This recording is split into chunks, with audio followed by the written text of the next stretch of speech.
আওয়ামী লীগের সরকার ইলিয়াস আলীকে গুম করেনি। ইলিয়াস নিখোঁজের পিছনে দলের কয়েকজন নেতার ভূমিকা ছিল রহস্যজনক।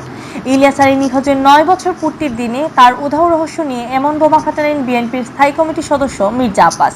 বিএনপি চেয়ারপারসন খালেদা জিয়ার রোগ মুক্তি কামনা এবং সাবেক সাংসদ ও বিএনপির সাংগঠনিক সম্পাদক এম ইলিয়াস আলীকে ফিরে পাওয়ার দাবিতে আয়োজিত ভার্চুয়াল আলোচনা সভায় বিশেষ অতিথির বক্তব্যে তিনি একথা বলেন। সিলেট বিভাগ জাতীয়তাবাদী সংহতি সম্মেলনী ঢাকার উদ্যোগে ভার্চুয়াল এই আলোচনা সভার আয়োজন করা হয়। এতে প্রধান অতিথি ছিলেন দলের মহাসচিব মির্জা ফখরুল ইসলাম।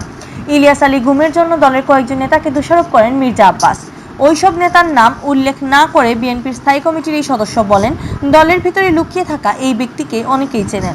আওয়ামী লীগ সরকার ইলিয়াস আলীকে গুম করেনি বলেও জানান তিনি। 2012 সালের 17 এপ্রিল ঢাকার বনানী থেকে গাড়ি চালক আনসার আলী সহ নিখোঁজ হন ইলিয়াস আলী। এতদিন বিএনপি অভিযোগ করে আসছিল তাকে সরকারই গুম করে রেখেছে। তার সন্ধানের দাবিতে সে সময় সিলেটে লাগাতার হরতাল পালিত হয়। আন্দোলন করতে গিয়ে ইলিয়াস আলী গ্রামের বাড়ি বিশ্বনাথ উপজেলার 4 জন নিহত হন।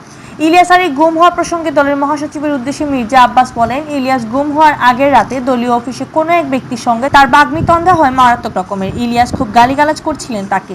সেই যে পিছন থেকে দংশন করা সাপগুলো আমার দলে এখনো রয়ে গেছে। যদি এদের দল থেকে বিতাড়িত না করেন তাহলে কোনো পরিস্থিতিই দল সামনে এগোতে পারবে না।